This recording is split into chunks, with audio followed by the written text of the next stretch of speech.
I'm here today at the home of Football West Club Stirling Lions, who play in the PS4 NPL competition in Perth for a story of redemption. More on that in a moment, but it's part of our 8-part series called Ones to Watch, highlighting some of the young talent that's coming through the setup of the PS4 NPL competitions around Australia.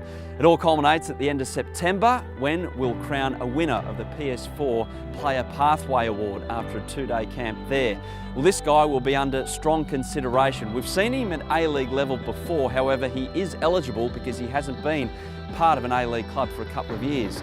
T-Boy Kamara, he made his debut aged 15, but that's not the remarkable thing about his story. He's a refugee from Liberia, and since he's made his debut, he's had a really serious illness. He's bouncing back though.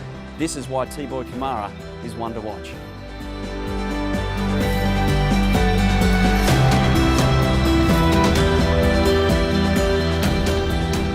There's so much to your story. There's so many different parts to your story. I mean, it starts when you leave Liberia, when you didn't even know what was going on really, did you? You come to Australia. How was that adapting?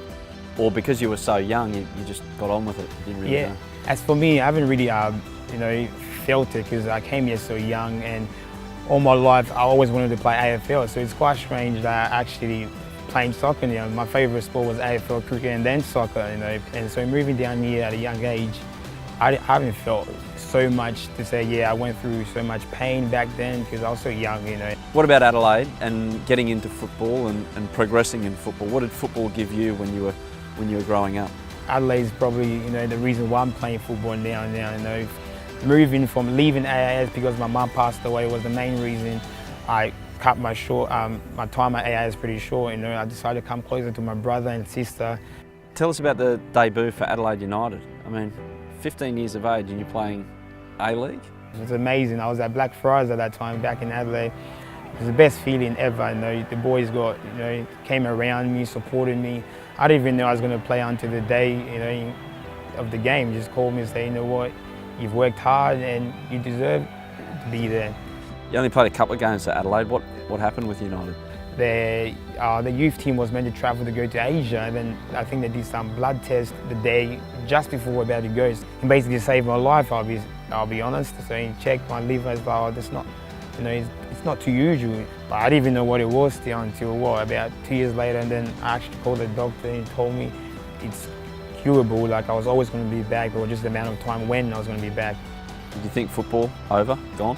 Some stage now and then I said, oh, just the training. And when I go watch the boys running, sweating, I'm like, oh my God, like I need to start all over again. I'm pretty not fit. So I've come in Perth where, the first year I was a bit sick, and then I've got to adapt to it. This year has proven that I'm still good enough to be at a high level, but I just need the right people around me, like what I did in Adelaide. So between making your debut for Adelaide United in the A-League and now, do you feel like you're a better player now, or you still got a way to go to get back to where you were when you were making your A-League debut? But I still think I'm not near my full potential. I still think I've got a long way, but my biggest problem is probably off field where I need to switch on. Yeah, but I still think I've got a long way to go improvement. Tell us about the decision. Why did you move to Perth and get out of Adelaide? Well, I just thought the environment I was living in Adelaide was pretty tough, so I decided, you know what, let me start over again, start fresh, and just injury, clear my mind and leave family, not to be so close to and slack off a bit. So when I moved by myself, I think I would have focused and be more determined to switch on and go far. But how does an initiative like the PS4 Player Pathway Award, and throw in the FFA Cup as well, strengthen the ties between the level of a club like Stirling Lions and the A-League? I mean, you know better than most, you've played at both. It's getting closer, the gap, do you think? Yeah, I think it's getting closer because to actually meet one of the A-League clubs, it's a great opportunity.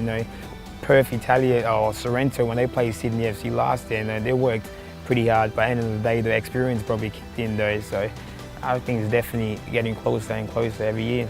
And say that second chance does come true with this PS4 Player Pathway Award, you win it.